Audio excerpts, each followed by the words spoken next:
గౌరవనీయులు పెద్దలు శాసనసభ తెలంగాణ ఏర్పడ్డ తర్వాత మొట్టమొదటి శాసనసభకు అధ్యక్షుడిగా వ్యవహరించిన గౌరవనీయులు సిరికొండ మధుసూదనాచారి గారు, పెద్దలు మాజీ మంత్రివర్యులు, అందరికీ సుపరిచితులు, సుదీర్ఘకాలం తెలంగాణకు, ఆంధ్రప్రదేశ్కి, ఉమ్మడి ఆంధ్రప్రదేశ్ కూడా విశేషమైన సేవలు అందించిన గౌరవనీయులు శ్రీ పొన్నాల లక్ష్మయ్య గారు, గౌరవ ఆసిఫాబాద్ శాసనసభ్యురాలు సోదరి శ్రీమతి కోవా లక్ష్మి గారు, గౌరవనీయులు శాసన మండలి మాజీ సభ్యులు పెద్దలు కర్నె ప్రభాకర్ గారు, రాజ్యసభ మాజీ సభ్యులు గౌరవనీయులు మన పార్టీ ఈరోజు ఈ అన్ని కార్యక్రమాలకు కూడా సమన్వయకర్తగా వ్యవహరిస్తున్న శ్రీ రావుల చంద్రశేఖర్ రెడ్డి గారు, శాసనసభకు మాజీ సభ్యులు పెద్దలు పట్లొల్ల శశిధర్ రెడ్డి గారు, గౌరవనీయులైన మా తమ్ముళ్ళు గెల్లు శ్రీనివాస్ యాదవ్ గారు, దూదిమెట్ల బాలరాజ్ గారు, కేతిరెడ్డి వాసుదేవరెడ్డి గారు, గౌరవనీయులు విప్లవ్ కుమార్ గారు, మన్నె గోవర్ధన్ రెడ్డి గారు, ఇంకా వేదిక పైన ఉన్న సోదరులకి సోదరిమణులందరికీ పేరు పేరున, మా వెంకటేశ్వర రెడ్డి గారు, ఇంకా పేరు పేరున అందరికీ, కార్యక్రమంలో పాల్పంచుకుంటున్న ప్రతి ఒక్కరికి, మా నియాజీ గారికి, ఇంకా అందరికీ కూడా ముందుగా ఈద్ సందర్భంగా, రంజాన్ సందర్భంగా ముందుగా ప్రపంచవ్యాప్తంగా రంజాన్ పండుగను ఈ పవిత్ర మాసంలో ఒకవైపు తదేకమైన దీక్షతో ఉపవాసాలుండి, ఈ ఉపవాసాలన్నీ ముగిసిన తర్వాత ఈరోజు చంద్రుడు కనబడ్డ తర్వాత ఈ రంజాన్ పండుగ జరుపుకునే మా ముస్లిం సోదరులందరికీ ప్రపంచవ్యాప్తంగా హృదయపూర్వకంగా आप सभी को पार्टी की तरफ से, हमारे तरफ से, हर किसी की तरफ से, हर हिंदू भाई की तरफ से आपको ईद मुबारकबाद मैं देना चाहता हूँ। అదేవిధంగా ఈరోజు పార్టీ రాష్ట్ర కార్యాలయంలో పెద్దలు కేసీఆర్ గారి ఆదేశం మేరకు మహాత్మా జ్యోతిబా ఫూలే 197వ జయంత్యుత్సవ వేడుకల్లో పాల్పంచుకుంటున్న మీ అందరికీ కూడా హృదయపూర్వకంగా నమస్కారాలు। మహాత్ములు రాజకీయాలతో నిమిత్తం లేకుండా, సమయంతో కూడా నిమిత్తం లేకుండా, సమయం అంటే నా ఉద్దేశం దశాబ్దాలు శతాబ్దాలు గడిచిన చెరగని ముద్ర వేసే మహానుభావులు, మహనీయులు, నిజమైన సంఘ సంస్కర్తలు కొంతమంది ఉంటారు।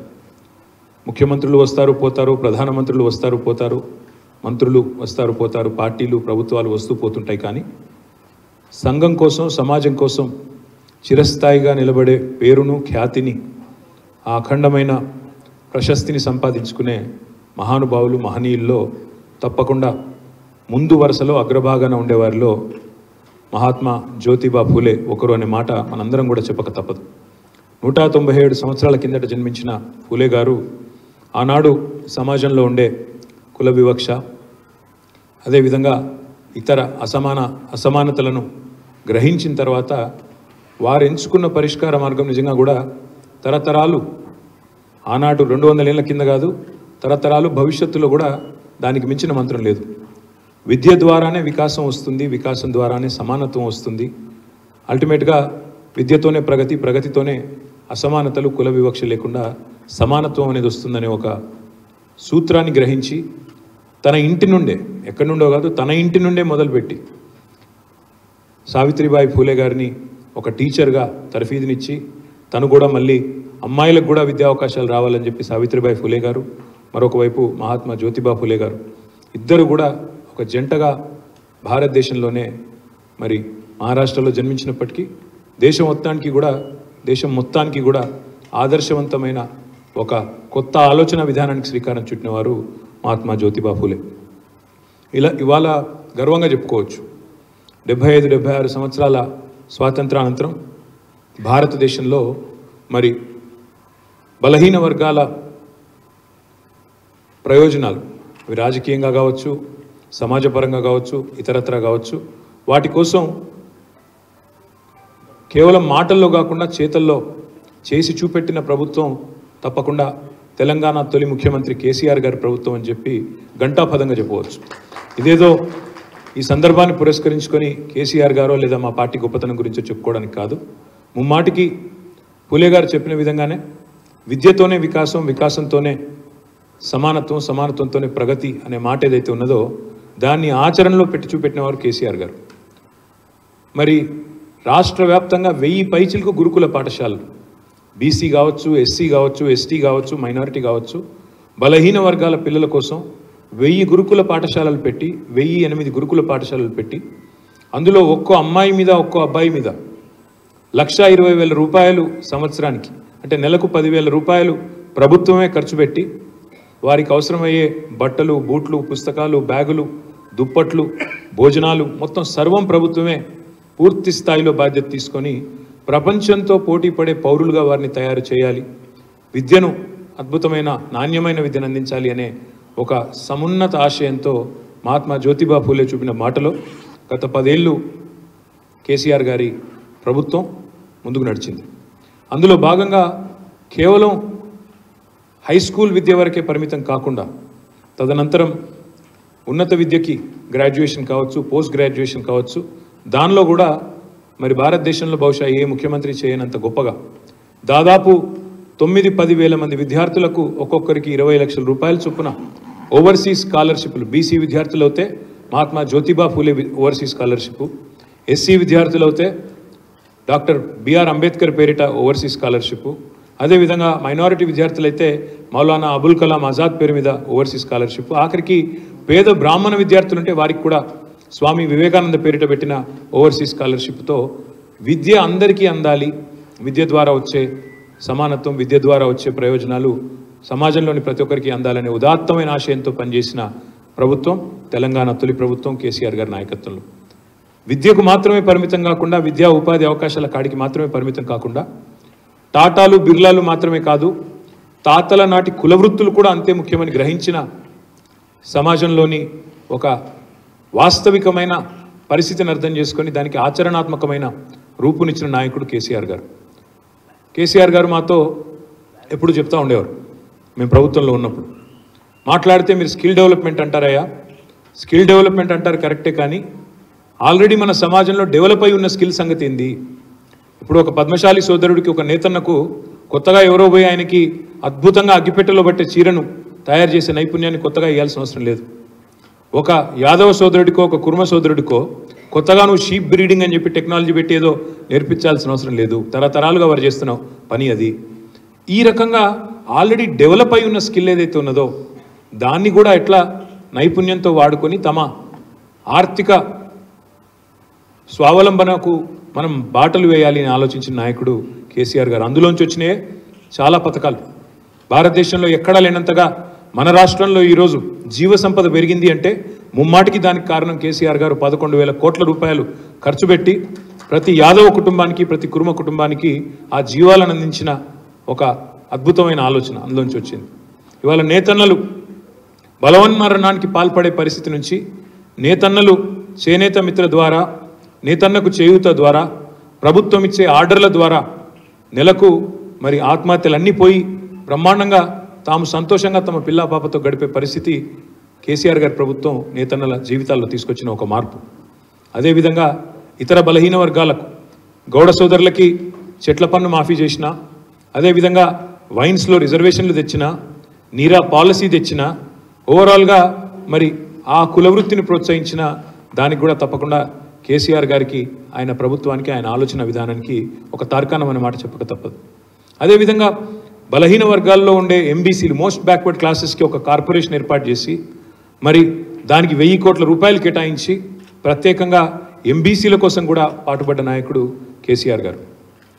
బీసీ బంధు లాంటి పథకం పెట్టినా, దళిత బంధు లాంటి పథకం పెట్టినా సమాజంలో ఉండే కొన్ని చిన్న చిన్న అసూయలు, ఈర్ష్యా ద్వేషాల వల్ల కొంత రాజకీయంగా మీకు నష్టం జరుగుతుంది అని కొంతమంది మిత్రులు వారించినా, లేదు అవకాశం ఉన్నప్పుడు, అధికారం ఉన్నప్పుడు ఆ అధికారాన్ని బలహీన వర్గాల కోసం మనం ఉపయోగించకపోతే, వినియోగించకపోతే దానికి అర్థం లేదు అని గట్టిగా వాదించి బీసీ బంధు పెట్టినా, మైనారిటీ బంధు పెట్టినా, దళిత బంధు పెట్టినా అదొక దక్షత గల నాయకుడు, దమ్మున నాయకుడైన కేసీఆర్ లాంటి నాయకుడు వల్లనే సాధ్యమైంది. ఇవాళ మహాత్మా జ్యోతిబా ఫూలే పేరిట కేసీఆర్ గారేమో వారి బాటలో నడిచినారు. గత 10 సంవత్సరాలు 297 గురుకుల పాఠశాలలు బీసీల కోసం పెట్టిన, 1008 గురుకుల పాఠశాలలు ఎస్సీ, ఎస్టీ, బీసీ, మైనారిటీ పిల్లల కోసం పెట్టిన, 33 డిగ్రీ కళాశాలలు, రెసిడెన్షియల్ డిగ్రీ కళాశాలలు మరి బీసీ అమ్మాయిల కోసం, అబ్బాయిల కోసం పెట్టిన, ఇవన్నీ కూడా గత 10 సంవత్సరాల్లో ఆచరణ ద్వారా మేము పూలే గారికి అర్పించిన నివాళి అని చెప్పక తప్పదు. ఈరోజు ఈ రాష్ట్ర ప్రభుత్వం ఏదైతే, కాంగ్రెస్ ప్రభుత్వం ఏదైతే ఉన్నదో వారికి మేము గుర్తు చేయదలుచుకున్నాం. బీసీలో కేవలం విద్యా ఉపాధి అవకాశాలు మాత్రమే కాకుండా రాజకీయంగా కూడా అత్యధికంగా మొన్న జరిగిన శాసనసభ ఎన్నికల్లో అత్యధిక సీట్లు కేటాయించిన పార్టీ ఏదైనా ఉంది అంటే అది బీఆర్ఎస్ పార్టీ కేసీఆర్ గారి నాయకత్వంలోనే మాట నేను గుర్తు చేస్తా ఉన్నా.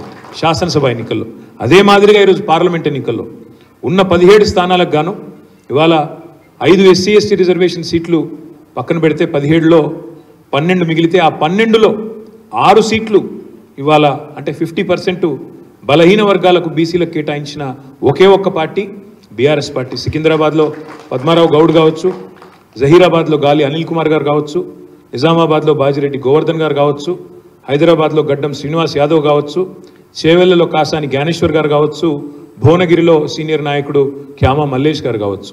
ఈ 6గురికి కూడా ఇవాళ బలహీన వర్గాల అభ్యర్థులకు పెద్దపీట వేసి ఉన్న అవకాశాల్లో 12 సీట్లలో 6 అంటే 17లో 5 SC ST పోతే మిగిలిన 12లో 50% ఈరోజు బీసీలకు కేటాయించిన ఒకే ఒక్క పార్టీ బీఆర్ఎస్ పార్టీ. అంటే కేవలం మాటలకు మాత్రమే కాకుండా చేతల్లో కూడా ఆచరణలో కూడా తన చిత్తశుద్ధిని నిబద్ధతను చాటుకున్నది బలహీన వర్గాల సంక్షేమం పట్ల, వారి ఉన్నతి పట్ల, రాజకీయంగా వారికి కల్పించాల్సిన అవకాశాల పట్ల కేసీఆర్ గారి నాయకత్వంలోని బీఆర్ఎస్ పార్టీ. ఈ సందర్భంగా నేను రాష్ట్ర ప్రభుత్వాన్ని డిమాండ్ చేసేది ఒకటే, మీరు బీసీ డిక్లరేషన్ పేరిట కామారెడ్డిలో సిద్ధరామయ్య గారు, కర్ణాటక ముఖ్యమంత్రి సిద్ధరామయ్య గారిని ముఖ్య అతిథిగా పెట్టి కామారెడ్డిలో బీసీ డిక్లరేషన్ పేరిట మీరు ప్రకటనలు, ఓట్లు రాబట్టుకోవడానికి ప్రకటనలు గుప్పించినారు. ఆ ప్రకటనల్లో ఈరోజు వరకు 120 రోజులు గడిచిపోయినా ఒక్కటంటే ఒకటి కూడా అమలుకు నోచుకోలేదు. మీరు చెప్పారు మహాత్మా జ్యోతిబా ఫూలే పేరిట బీసీ సబ్ ప్లాన్ తెస్తాము, బీసీ సబ్ ప్లాన్ తీసుకొస్తాము, బడ్జెట్లో ప్రతి సంవత్సరం 20,000 కోట్ల రూపాయలు కేటాయిస్తాం బీసీ వెల్ఫేర్ కోసం, మొత్తం 5 ఏళ్లలో 1,00,000 కోట్లు తీసుకొస్తాము, ఖర్చు పెడతాము అనే మాట కాంగ్రెస్ పార్టీ చెప్పింది. మరి మొన్న ఓట్ ఆన్ అకౌంట్ పెట్టినారు, అందులో డబ్బులు కేటాయించలేదు. మీరు చెప్పినట్టు 20,000 కోట్లు కేటాయించలేదు. Full budget పెడతామన్నారు. ఈ పార్లమెంట్ ఎన్నికల తర్వాత అందులో మాట నిలుపుకోవాలని చెప్పి శాసనసభ సమావేశాల్లో బీసీ సబ్ ప్లాన్ ఖచ్చితంగా పెట్టాలని చెప్పి బీఆర్ఎస్ పార్టీ తరఫున ప్రభుత్వాన్ని డిమాండ్ చేస్తూ ఉన్నాం. దాంతోపాటు మీరు మాట ఇచ్చినారు బీసీ డిక్లరేషన్లో, బీసీ సబ్ ప్లాన్ పెడతాం, 1,00,000 కోట్లు కేటాయిస్తామన్నారు. దాంతోపాటు ఎంబీసీలకు, మోస్ట్ బ్యాక్వర్డ్ క్లాసెస్కు ప్రత్యేక మంత్రిత్వ శాఖ కూడా ఏర్పాటు చేస్తామని చెప్పి కాంగ్రెస్ పార్టీ హామీ ఇచ్చింది. ఆ మాట కూడా నిలుపుకోవాలని చెప్పి నేను రాష్ట్ర ప్రభుత్వాన్ని డిమాండ్ చేస్తూ ఉన్నాను. ప్రతి మండల కేంద్రంలో బీసీలకు సర్వ సదుపాయాలతో చక్కటి ఆధునికమైన గురుకులాలు కూడా నిర్మాణం చేస్తామన్నారు. ఆల్రెడీ గురుకులాలు కేసీఆర్ గారు పెట్టినారు, అవి తాత్కాలిక ఆవాసాల్లో కొనసాగుతుండవచ్చు. పర్మనెంట్ ఇన్ఫ్రాస్ట్రక్చర్ క్రియేట్ చేస్తామని మీరు మాట ఇచ్చినారు, దాన్ని కూడా నిలుపుకోవాలని చెప్పి కూడా రాష్ట్ర ప్రభుత్వాన్ని నేను డిమాండ్ చేస్తూ ఉన్నా. అదే మాదిరిగా మహాత్మా జ్యోతిబా ఫూలే విగ్రహం కేసీఆర్ గారు డాక్టర్ బిఆర్ అంబేద్కర్ యొక్క 125 ఫీట్ల ప్రపంచంలోనే అతిపెద్దదైన అంబేద్కర్ విగ్రహాన్ని ఏర్పాటు చేసింది కేసీఆర్ గారు, కేసీఆర్ ప్రభుత్వం. నేను ఈ రాష్ట్ర ప్రభుత్వానికి విజ్ఞప్తి చేస్తూ ఉన్నా, మీరు కూడా ఆలోచించి ఈ 197వ జయంతి ఫూలే గారిది, మరి 200 జయంతి కల్లా కనీసం రాబోయే 3 ఏళ్లలో ఒక సమున్నతమైన ఫూలే విగ్రహాన్ని కూడా మన రాష్ట్రంలో మీకు నచ్చిన ప్రదేశంలో మీరు ఎక్కడ పెట్టదలుచుకుంటే అక్కడ ఒక సమున్నతమైన విగ్రహాన్ని కూడా ఏర్పాటు చేయాలి. మా నాయకురాలు కవిత గారు ఇప్పటికే పలు పర్యాయాలు అసెంబ్లీలోనే ఏర్పాటు చేయాలని చెప్పి కూడా డిమాండ్ కూడా చేసినారు. ఇందిరా పార్క్ దగ్గర అందరు కలిసి దీక్షలు కూడా చేసినారు.